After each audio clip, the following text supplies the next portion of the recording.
Julian, thank you very much for joining me. I've been looking forward to this for a few weeks now. Obviously, we first had it booked in, I think maybe 3 or 4 weeks ago now. Yeah. Uh, but for those who don't know you, you're the founder and CEO of Be Impact.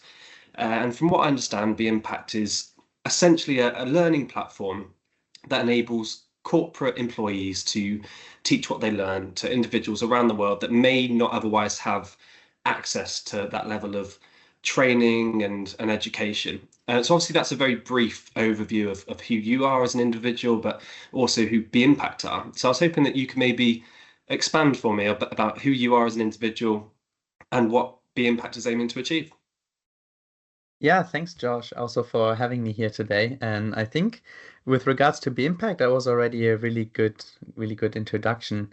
Maybe with regards to me as the co-founder of it, yeah, I started the company around 1.5 years ago, so it's still quite fresh. And prior to starting the company, I worked for Boston Consulting Group in strategy consulting, where I ultimately had the idea for Be Impact, considering all the amazing trainings that I had and a little bit the ick, or not the ick, but the wish to have a bit more of an impact at BCG while having to wait for 3 years to get on a pro bono project. Yeah. So I started organizing our volunteering days and realized that it was really hard to organize actually and to engage a lot of employees to do gardening projects or to paint fences. And we also helped with like CVs and other stuff, but it was always a just one-off activity. It wasn't continuous, and we didn't really use all the skills and intelligence that we had at the firm. So my wish was to create a company that would enable employees to regularly feel impact while it's at the same time be very useful for the company. And hence training and knowledge sharing was yeah is the best choice for that, because there's training and learnings on both sides, the for-profit side, but it's also very easy for the not-for-profits to just attend a training rather than to organize for a company a whole day of activity for them to do team building mostly. Yeah. Yeah, no, absolutely. And it's clear to me that social change has been quite an important part of your life from a young age. I think from when you volunteered, is it Proyecto Horizonte? I probably haven't pronounced that Yeah, no, no, correctly. correct. Yes, yeah. Uh, but from a young age, you volunteered there, and obviously now you're involved with Innovate UK, and you're an advocate for neurodiversity. So I Correct. guess did you always see yourself starting a business in something that enables social change, like the one you're doing? Well, you mentioned the time in Bolivia for Proyecto Horizonte, and I think that was quite a changing moment for me, or what you would call maybe an eye-opener in one way or another. I grew up in a very normal middle-class German neighborhood in high school with pretty much not many things to worry about, maybe except my undiagnosed ADHD, but overall, that was also well taken care of by my parents in one way or another. Yeah. So I was the first year in Germany that didn't have to go to military service. So in Yeah. Germany, we had like 9 months of military service, mandatory. And I got my letter for a screening, and then the law changed, and I didn't have to go anymore. And hence I moved to Bolivia Yeah. and worked there in the kindergarten and in a gang prevention program. Oh, amazing. Um, and spent there these 7, 8 months. And I guess that's the time where it was quite formative after high school, and where we start to think, okay, what am I going to study? What I'm going to do next? And I'm really glad that at least in Germany, a lot of people do take this gap year between high school and university, and you don't just rush into university in one way or another. And I No. guess that then ultimately decided that I wanted to study, well, still international business, because I had this kind of background and from entrepreneurial background a little bit from my parents as well, but with a clear focus on Latin America, as I had then in politics. And there were already the first classes on, yeah, development economics and seeing ways of how to fight inequality, maybe on a political and things level.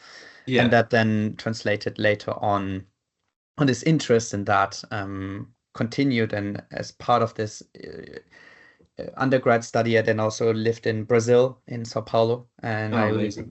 I did a research internship in an economic consultancy, and there I was mostly researching on the intersection of mining firms in the Amazonas and local communities. So also there I had then already a more in-depth experience of seeing how business and local communities can actually work better together rather than harming each other.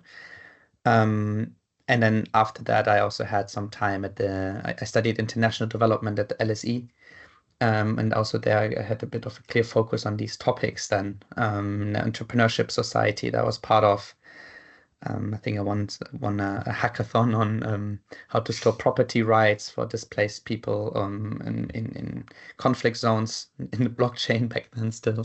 Okay. And that brought me then somehow to work at the UN, where I was also focusing on digital skills and development in the intersection. Yeah, no, absolutely. And I think you're right in saying that having a year like a gap year is so important. I personally had a gap year as well. So I traveled to Asia, but I'd love to travel to South America as well. And I think it does mold you as an individual to a significant extent because it's the first time that you feel that true sort of sense of independence as well as get an idea of what you might want to do sort of further on Yeah. down the line. So it's clear that those early experiences certainly had an influence on what you're now doing with the impact. Which leads me on to my next question, which is what does the future look like for uh, the impact? Obviously, you've scaled up to a point over these last sort of 18 to 24 months. So what are the short term and the long term goals for Be Impact as an organization? Yeah, I guess in the short term, we just released our new app last Friday. Oh, wow. So we are looking to onboard. We're already engaging with around 20 plus charities now. So now we need to roll them out on the new platform, and we have and also roll out our new paying customers to the platform. Yeah. So that is an exciting time, I guess, for the next 3 4 months for that to happen all smoothly and correctly and without errors. And then the idea is for 2025 to really start operating a bit and scale up a little bit the operations. We're looking there to deliver the trainings to around 2,000 employees and Wow. not-for-profit employees, which would be the big goal for in the short term. And what we have in the pipeline or what we're developing is right now our training focuses very much on for-profits providing their trainings to the not-for-profits. And that includes courses like leadership training, but our best running course is data analytics with Excel and Power BI. Um, but in the near future, then we also would like to enable not-for-profits teaching back to for-profits. There's a lot that the for-profit sector can learn from the not-for-profit sector, especially around the Absolutely. topics of diversity, inclusion, and the experts and the people that actually dealing on these topics on a day-to-day basis, because they cater for those communities, are actually the many employees in the not-for-profits that have built that expertise over Yeah. the years. And they actually, some of them have already training programs in place, and they sometimes struggle to find the audience for it. So I hope that through the platform that we're building, where we're connecting the two sectors with each other, we have a good starting point then to also enable corporates to book specific trainings with not-for-profits, for example, on how to make their hiring process more inclusive. Like how do you ask interview questions that are friendly for people with autism, or equally with ADHD or the other way around. And the same goes for, I guess, visually impaired people or, yeah. Yeah, no, absolutely. And I think it's so nice that your platform allows it to work both ways because I think a lot of people might just expect corporates to be teaching not-for-profits and possibly they don't understand what they can get in return from being taught by those charities as well. I think it's a really nice sort of synergy Yeah. there. So no, that's really good, really But good. So also not, there's maybe one thing, there's also one bit learning happening. So while they do learn Excel together, the corporate employees do learn about the missions that the not-for-profits are working on. And that's because just people are spending time with other people in the same room for quite some Yeah. while, and we actually catered our methodology in a way that allows for cultural exchange quite a lot as well, which means that the corporate employees go also home back into the work, into the families, into society, and I have learned firsthand about causes that usually are just sometimes, yeah, in a podcast maybe like this, listened by people, Yeah. but not really having this firsthand experience, which, like when we were traveling, does make quite a bit of a difference to see it with your own eyes or to hear it.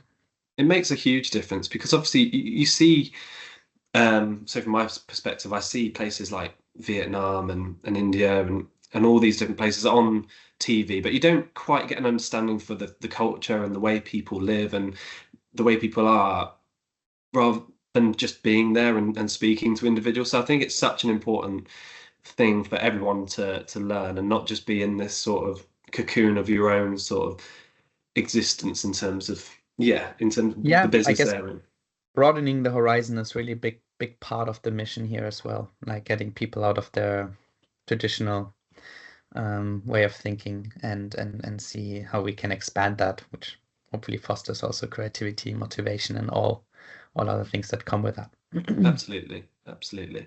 And obviously, here at First Achieve, the vast majority of our audience are very much technology focused. So whether that be leaders in technology, so like CTOs, heads of engineering, or whether that be venture capitalists that invest in tech startups, or just software developers individually. And I think they'd be interested to learn.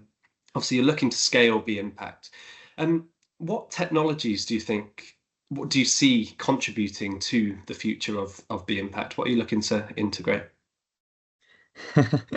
Yeah, it's of course a very interesting topic to talk about, but we have basically weekly sessions with with the core team, with our CTO, and also with our COO, my co-founder Fabian, where we map out new technologies and see how they could be enabling the vision of the impact, which is basically a little bit broader than what we've talked about so far.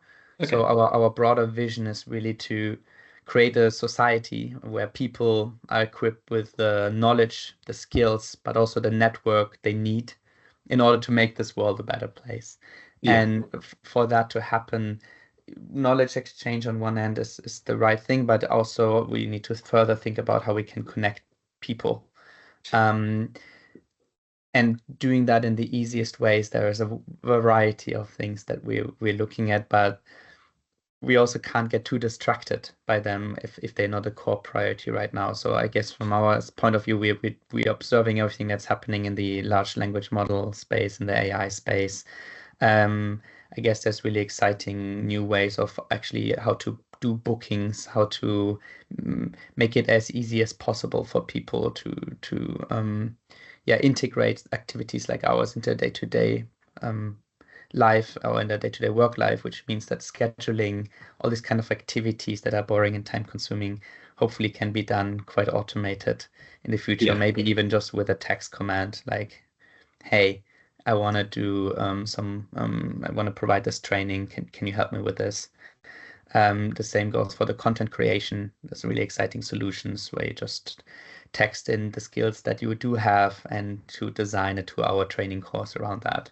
So I guess that will be also quite interesting to look at. And beyond that, we're looking into probably recording all of our sessions. Okay. And every recording essentially will create opportunity for a model to learn about the behavior and the type of, well, what is good training looking like from a trainer perspective. So we are ready commissioned now to give feedback to the trainers, which means like we watch the recordings currently manually and see Yeah. like, okay, Josh and Julian, maybe they could speak a little bit slower, or they rushed a little bit here, or they need to watch out for certain words that they overuse. So we could basically learn and teach a model that would also help the trainers first afterwards with feedback and potentially even then going doing this live. So there are very exciting ways of how we can think that the technology can enhance the experience that people have on the platform, Yeah, and yeah, and how we can even make the matching and the scheduling and the operations more smoothly. All over yeah. and all. No, absolutely. It's ensuring that all stakeholders are getting sort of maximum benefit from the platform as they possibly can. And Yeah, I guess that will come with time. And I exactly. guess with this growth that you're planning across this year, the rest of this year and 2025, you Yeah. might be looking to bring different individuals into the business. So Mhm. do you see you recruiting first and foremost in that technology space, or are there other areas of the business that you'd look to grow first? No, no, it's within tech and operations to handle essentially the growth. So we're in the middle of a funding round. As soon as the funding round is closed, we're looking to expand the team. Um, Primarily right now looking into operations and tech support on this, but then also sales. Yeah. So I guess that will be the core hire will be around sales operations and tech support for our CTO. Yeah, no, absolutely. And as the co-founder, who I'm sure you'll be speaking to a lot of individuals who are looking to join you, what would you personally look for from an individual that is looking to join you, and what is the right person for the impact? Well, obviously, on the first thing, there needs to be a bit of the cultural fit that that person is driven by the same vision and mission that we have, Yeah, because beyond our belief is really we need a for-profit model to make impact, but we see the profit that we do really as a catalyst for the impact that we can make. yeah, Um, and hence, I guess being vision and mission aligned on this is quite important. And then I guess we are still at in a very early stage, so you need to understand that joining a startup at this stage is you might join to do X in operations, but you might end up doing standing on a career fair, I don't know, on an event and having to help with all sorts of other things that might have not been initially in the job description. So yeah, it requires a certain amount of flexibility around, okay, these are the things that I want to do, and these are the things that we now need to do. And being very while that is happening, being in control and having your own like ownership of whatever you do, and driving that on your own, yeah, I guess is really important. So I guess the degree of flexibility while at the same time really being able to push and drive yourself no, things absolutely, and forward. Because nobody in a startup basically still knows at this stage of what's the right way. So the big difference, I guess, to corporate jobs is in corporate job, there will be somebody that can really clearly tell you this is the way it's done or this is the way it should be done. yeah. In a startup, it will be, well, let's find out what the best way is. Yeah, no, absolutely. And I think that's the most exciting thing about joining a startup is the fact that no day is the same. You're not necessarily doing the same thing every day. And like you said, you might be at an event marketing your product and your service.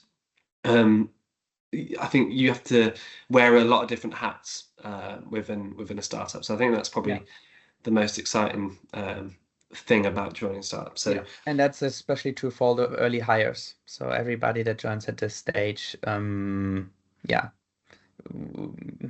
roles are quite dynamic, at least unless they're very, very technical in one way or another. But even within that, I guess you need a broader range of things that you would be looking at rather than just one specific thing.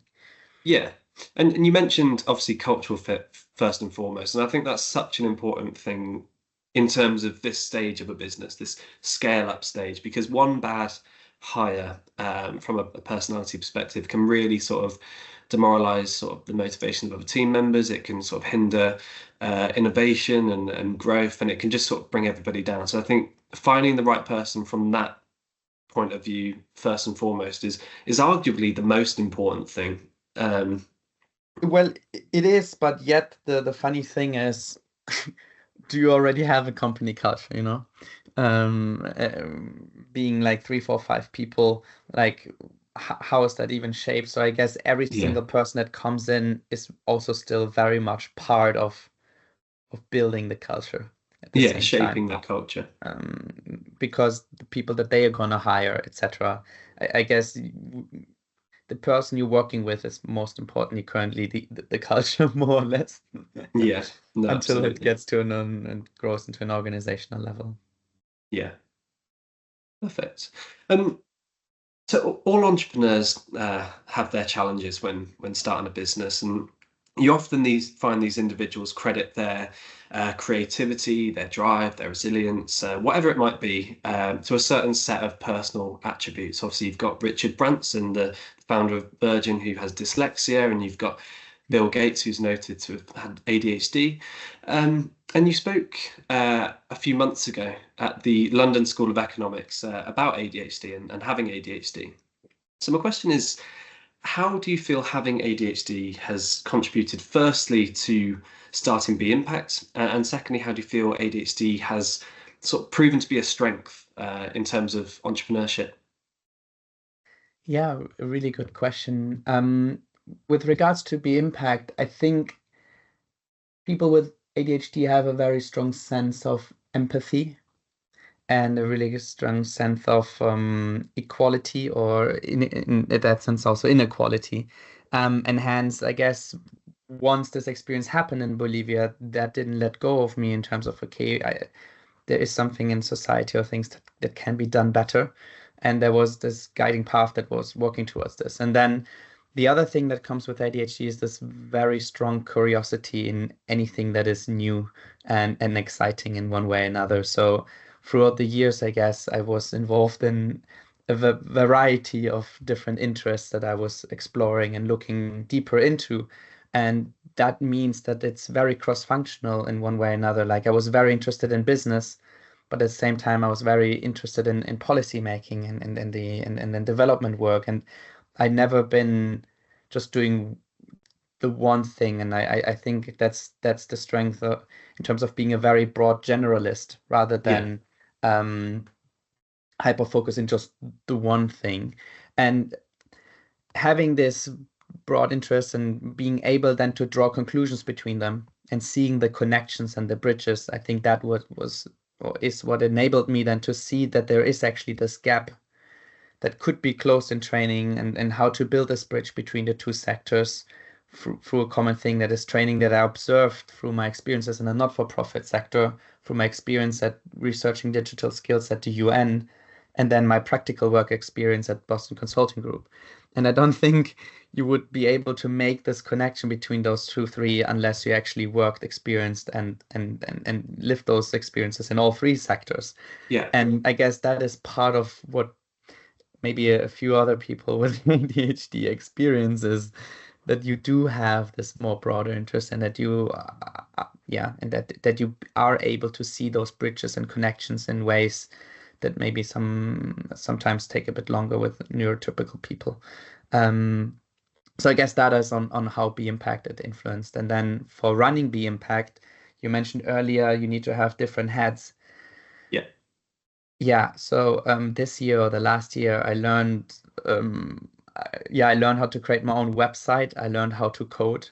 I learned how Wow. to do marketing. I learned how to do cold outreach. I learned how to do sales. I learned how to do pitching. I learned how to speak with investors. I learned how to not speak with investors. I learned how to do the same with sales. I learned what to do when you hire people. I know also what it feels like to let people go from an organization perspective. I learned a lot of ways how to structure my day differently in order to be as productive as I need to be. Um, so c- catering and all of them are interesting in one another because all of them are new. So and I guess there is a bit of a superpower to be able to really dive into all of those topics and understand them. While also, I guess now I'm accepting that there might be things I do need help with. And this is also the main reason why I was right from the beginning looking to have a co-founder.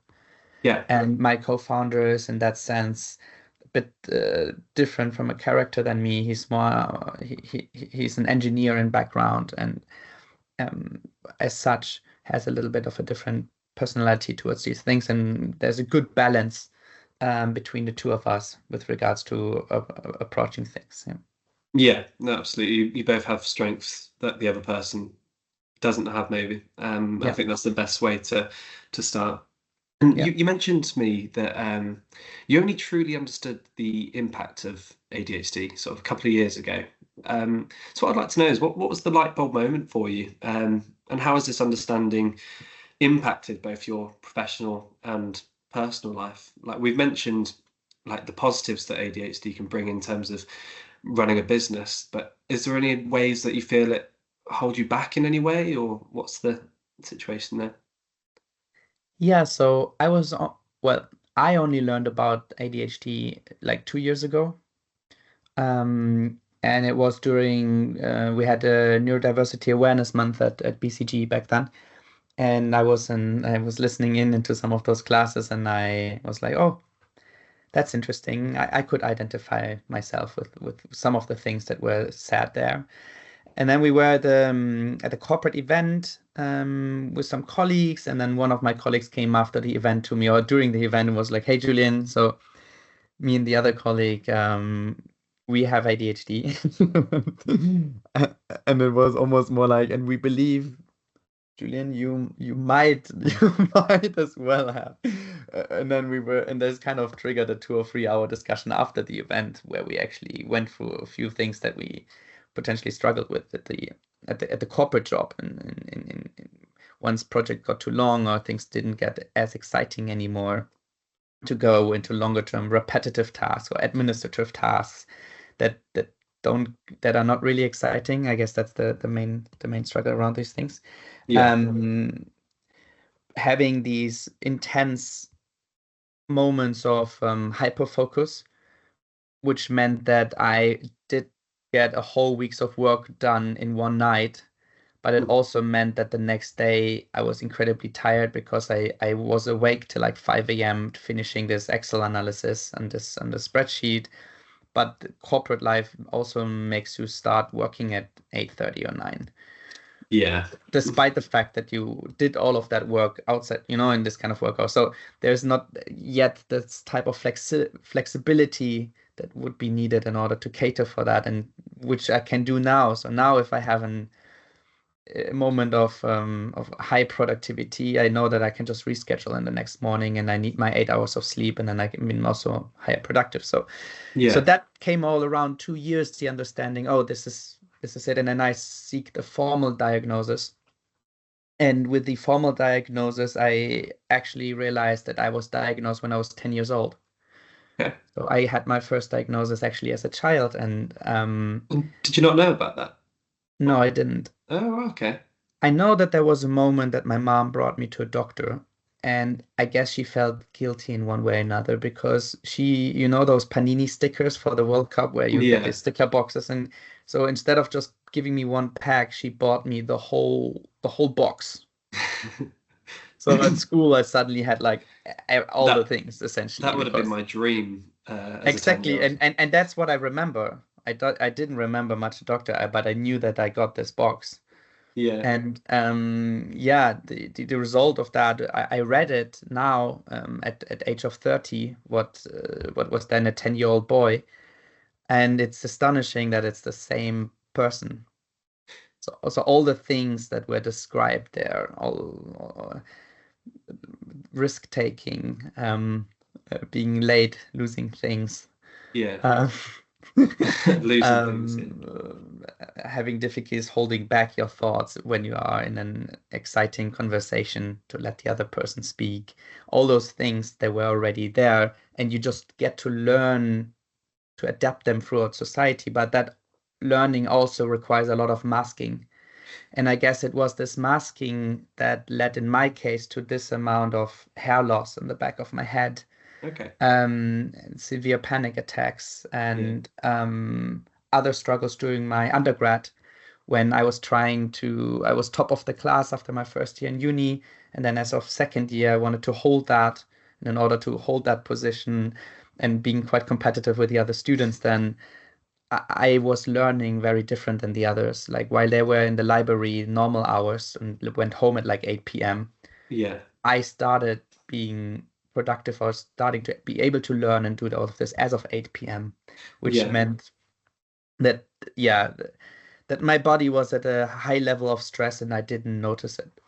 But my body obviously reacted to it and showed that. So I was more, yeah, yeah, I didn't, when my parents called me, anybody called me, I said I'm not stressed. And I didn't feel stressed. And I didn't even know that I was stressed because that felt normal to me.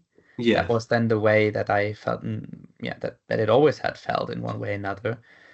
And that's all the things that I had to relearn. And now that I know that this was all undiagnosed ADHD and a lot of masking that was happening there and a lot of being stuck in this, yeah, in this environment then there and not being able to explore other things anymore, I realized because the moment I moved to Brazil, from one week to the other, my hair started growing back and I had no panic attacks anymore.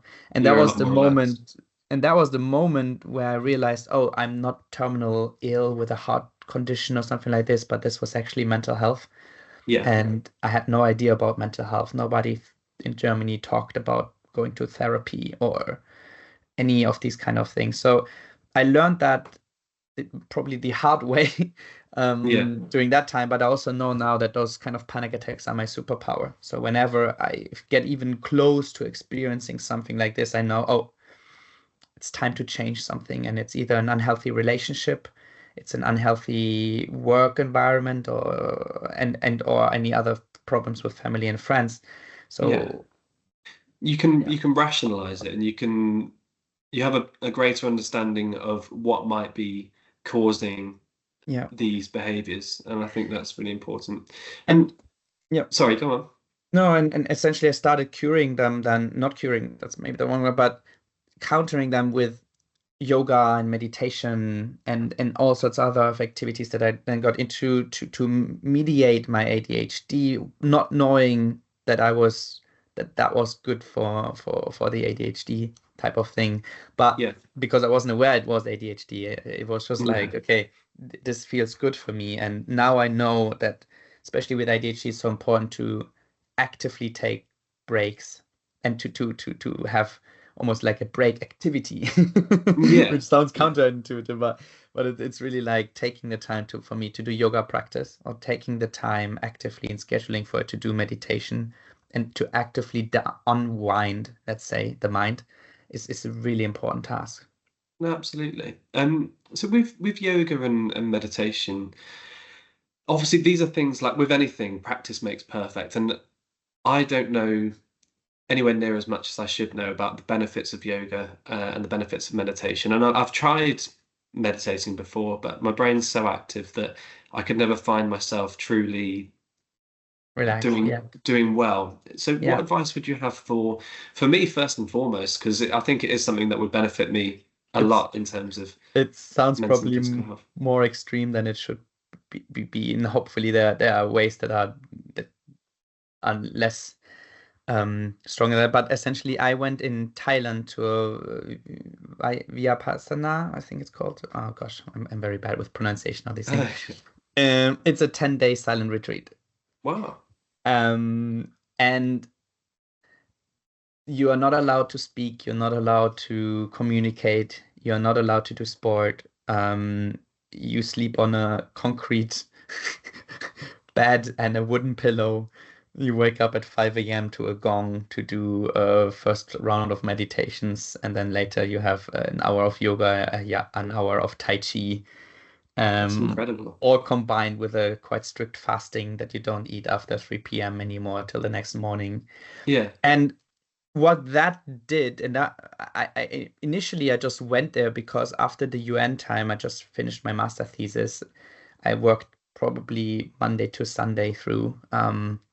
I just needed a time off, and I Yeah. thought this place would basically allow me to do that. And there was a schedule that I could follow. But ultimately, what it did, it was the third day or the fourth day of this kind of silence, of this kind of activity that was the first time that I could meditate. Okay. And now again, that's why I said it's quite extreme. So, but I did needed 3 days of no external influences. No, I had thought through everything essentially. Oh, after 3 days of silence, you already felt like, okay, all thoughts are finished for once. Yeah. And there's also not too many thoughts to look out to because you know the next 6 days, there's nobody to talk. There's no meetings that are waiting. There's no nothing. So it was that kind of, I guess, quietness that I needed in order to actually be able to meditate. Yeah. And now I can always go back there because it was 8 hours of sitting there in this temple hall at some point, you know. So I know exactly, you always go to the same spot. You always was sitting in the same spot in the same thing. I can go back to that place Yeah. whenever I need to meditate. So Okay. my mind can drift, and that will help. That helps me now. Having that said, it is incredibly much harder now that I started the business again to meditate for me, just because there are so many thoughts again that are now running. But it's Constantly. really and then it's an exercise. So as frustrating as it is at the beginning, it's actually a muscle in one way or another that you can train. And Exactly. with every exercise, you do make quite fast progress after a X moment. So I assume you don't need to do a whole day, 10-day silent retreat, but probably a 2-day retreat or a 3-day meditation course with the pure purpose of setting the attention to learn about it and see it as a practice. That kind could actually help you to get started. And Yeah. and from there on, it will be easier to do it on your own. But I think I would have been struggling if I would have just taught it myself. Yeah. And there are No, all these absolutely. apps with Headspace, etc., and they also have all those voices and they tell you how to do it. I now find them distracting. Okay. But Yeah. that's a personal thing. And what benefits do you think it brings, both mentally and physically? Well, mentally clarity, and just the capability and the ability to shut off the distracting thoughts. Yeah. So especially after a busy day and all these kind of things. And again, people say you need to practice meditation daily. I'm a huge believer of what's called micro meditations now as well. So what's a micro meditation is like after every call and before every call, I close my eyes, I take 3 deep breath, and there are certain exercises you can do, and I don't know if people will see the videos, but you can just rub your fingers so intentionally, like the thumb and the index finger together, that you feel Yeah. the skin, and you do that for free breath until you really feel all the different Oh, parts on the fingers, and I'm gonna then try that. and then once you have done this with the 2 fingers, you do it with all 5 fingers. And when you did it with all 5 fingers, you do it with the entire palm. If you went through that, it takes you maybe 30 seconds. Well, I'm definitely gonna try that. And that is a micro meditation. And if you do a couple of them throughout the day, like after or before every call, when you brush your teeth, you can be just very intentional about how the toothbrush feels on your teeth. Yeah. There are all of those things are just, being present, just thinking of one thing for once. And they build up over time. And I Oh, guess amazing. that helps you a lot to relax, I guess, and not to be anxious and so stressed about things and having a bit more of a clarity. So I guess that's the main, and physically, I guess because of that, you might have more energy in one way or another, Yeah. because it's not consumed, and I still need my sport, so I wouldn't be able to just do that. But that probably comes also with ADHD. On top of that, I need to go cycling every weekend. I need to go running. I need to do gym and all other Yeah. things. No, absolutely. And we'll definitely talk about your sort of love for endurance sports and things. But I just wanted to circle back Mm, briefly to ADHD and neurodiversity on the whole. What do you feel employers can do to firstly identify the signs that someone may need to work in a different way or require additional or alternative support? Like you mentioned that you're up till 5 a.m. One night, but you had to be back in at 8:30. yeah, What other ways do you feel that corporations, no matter how big, no matter how small, how can they help individuals who fit into the bracket of being neurodiverse? yeah. Well, two things very much. I think the first one is creating an environment where an employee that potentially identifies as ADHD isn't scared to talk about it. So that there needs this level of psychological safety established. And that can only be done by a leader admitting their own failures or their own errors or their own strength, and creating this culture where it's okay to share mistakes in one way or another.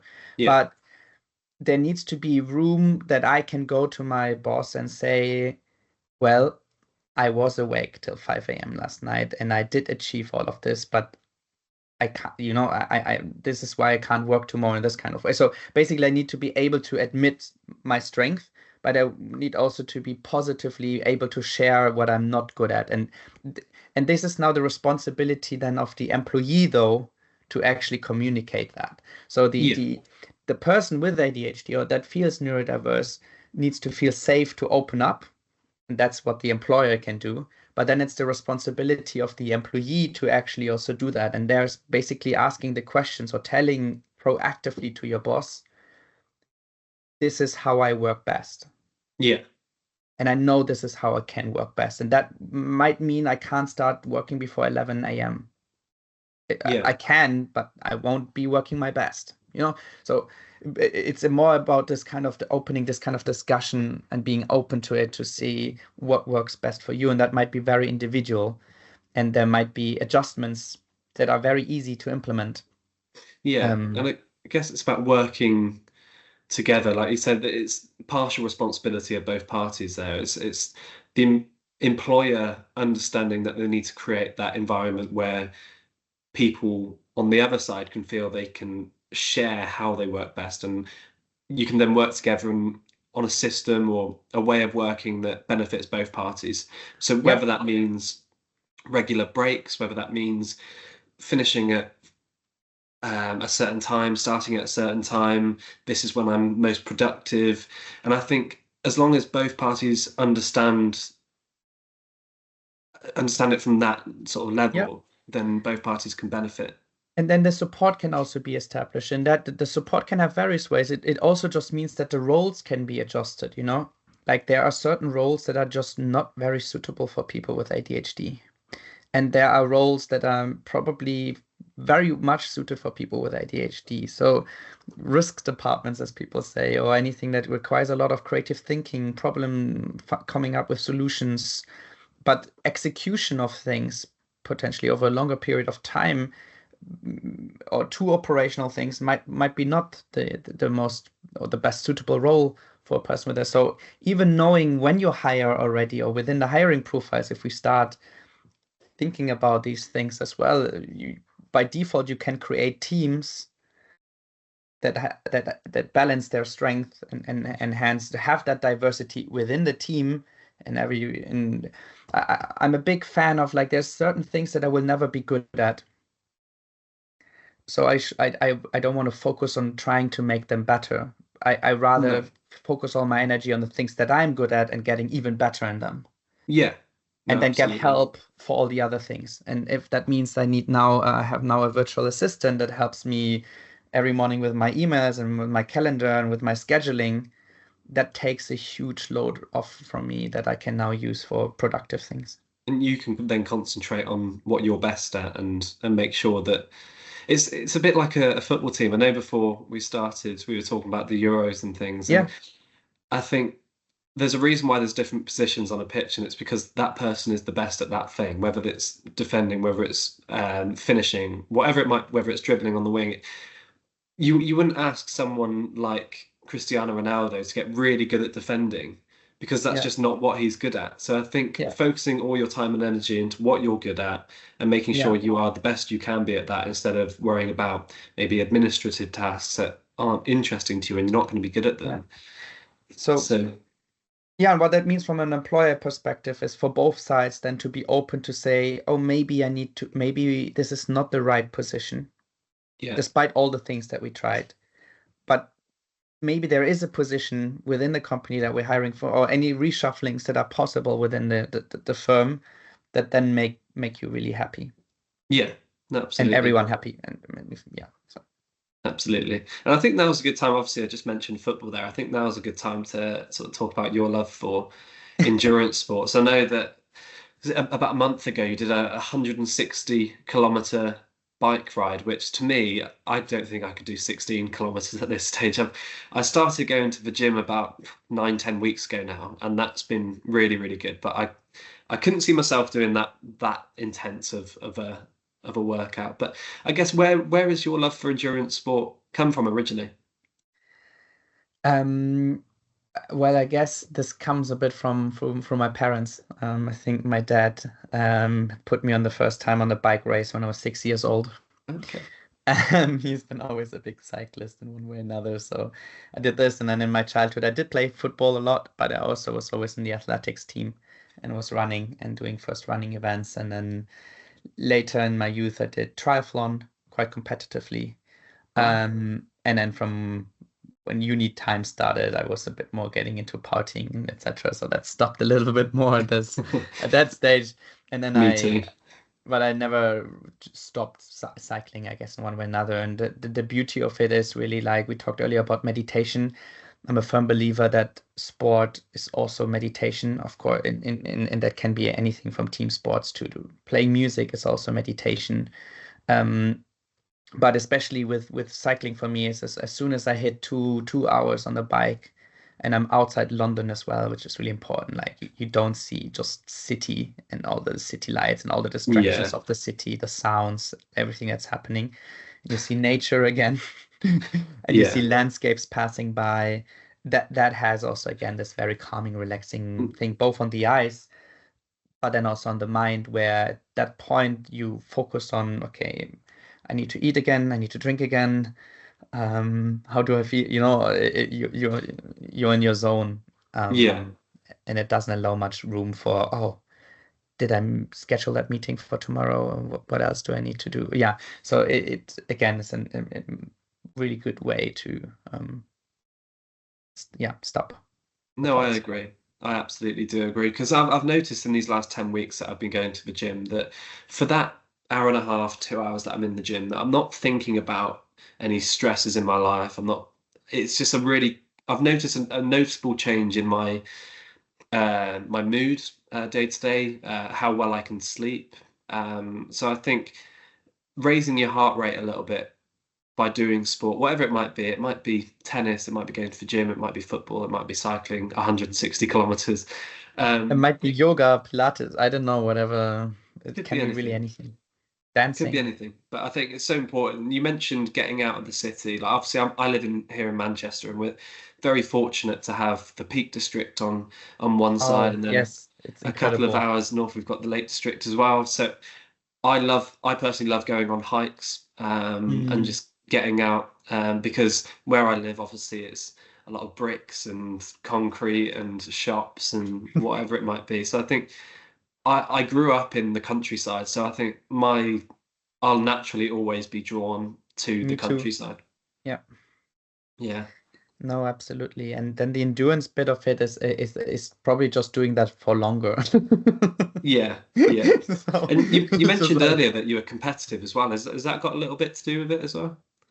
yeah, for sure. For sure. And it's competitive first against my dad. My brother's also within this now, and then the three of us are doing one of those cycling marathons a year Wow. together as well. But it also part of the ADHD is, I guess, pushing boundaries. So especially towards the end, usually people get tired in this kind of races, obviously. But I feel like my core strength are the last 50 kilometers then. So as soon Yeah. as I have the finish line and in front, that's when I suddenly have a rush of energy again and are capable to pull through things, don't feel any pain. And I guess these are also potential powers of neurodiversity. He's one of Germany's biggest cyclists ever, Jan Ulrich. Controversial because of a lot of doping, same time as Okay. Armstrong at they were competitors, but he also had ADHD and this kind of things. And yeah, Okay. a lot of sports people do have ADHD and they are able to push those boundaries. I can imagine. Yeah, I can imagine. And I think to round off, it's quite a profound question, really. But you mentioned it to me. I said before that I want my guests to talk about what they'd like to talk about and give me ideas on what you'd like to discuss. And you mentioned the idea of finding one's purpose, which I think is a lot easier said than done. I don't think, I think probably less than 50% of people have found or feel as though they found their purpose. So I guess my double part question to you is, firstly, do you feel like you found yours? And secondly, what advice would you have to other people that may feel that they don't have or haven't found their own purpose just yet? Mm. It's a difficult question, I It, it, know. it is. Have I found my purpose? Right now, I'm content and confident that I do something that feels very purposeful. Yeah. It's the reason I get out morning in the bed, also on a day where I don't have as much energy. I can remind myself, oh, what is it that we're actually building right now? And then knowing building a startup is actually really hard. Like everybody said, it's I can hard, imagine. but it is really hard. So there are days where you're like really not having that much energy and in a long week, but you get out because you know that we are serving people and within this not-for-profit sector as well. And we can see now that we got a 9.68, I don't know, average rating from the last training that we did. Oh, And wow. and the feedback that you receive from that, it shows you, oh wow, we actually building something that helps Is people. impactful. And but more so that it just helps people, and you can build anything or you can provide any sort of service or that makes people feel good. And if it's because of you, that is just a really, really nice way to do. And for me, purpose, I always felt through teaching. And I guess this first experience in the kindergarten, in Bolivia. Yeah. Um, that kind of rewarding experience that you have of sharing skills. In my case, I always liked it. And I since then I always imagine myself in one way or another in the capacity of teaching, be it through sport. I was also the captain of a running team in my university and motivating people there. I don't know. For me, it was this working with people and having some form of positive change towards them. If that's through education or if that's through motivation, that makes me really happy. And if that's the mark that we can leave on people, I think that for me feels like very purposeful. Yeah. And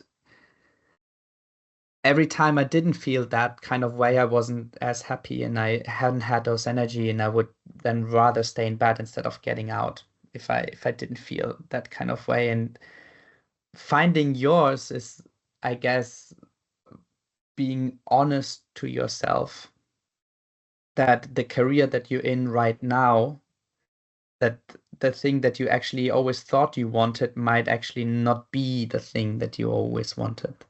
And you need to really, and it's a very hard exercise. And I was in another panel where we talked about it. It was called From Breakdown to Breakthrough. Okay. And there's a lot of people that had experienced severe burnout, things that you don't wish somebody to happen, Mm. but through that had the time to actually think about and reset and rethink and reinvent themselves. Not, they actually didn't reinvent themselves. They got back to themselves in one way or another because they were Yeah. living a life that was more built on external pressures in the way of, oh, I was in business school. The next thing I need to do is landing this consulting job.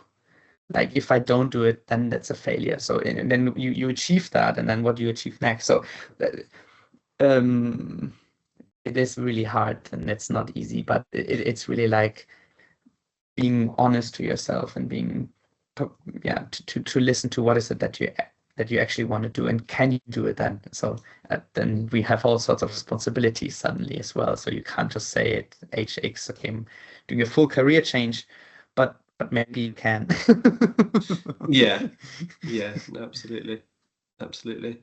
Well, thank you so much for taking the time to come on. It's been really enjoyable for me personally. I think there's a lot of sort of eye-opening sort of points to take from that, and obviously really interesting stuff about Be Impact as well. And I wish you all the very best. over these next sort of 18 months and beyond. I think it'll be really, really good. Like, and I'm excited to see where it goes for you. Yeah, thank you, Josh. Thanks for having me. Thanks for the great conversation and being, yeah, moderating this so well. So looking forward to staying in touch. Yeah, no, absolutely. Absolutely. Perfect.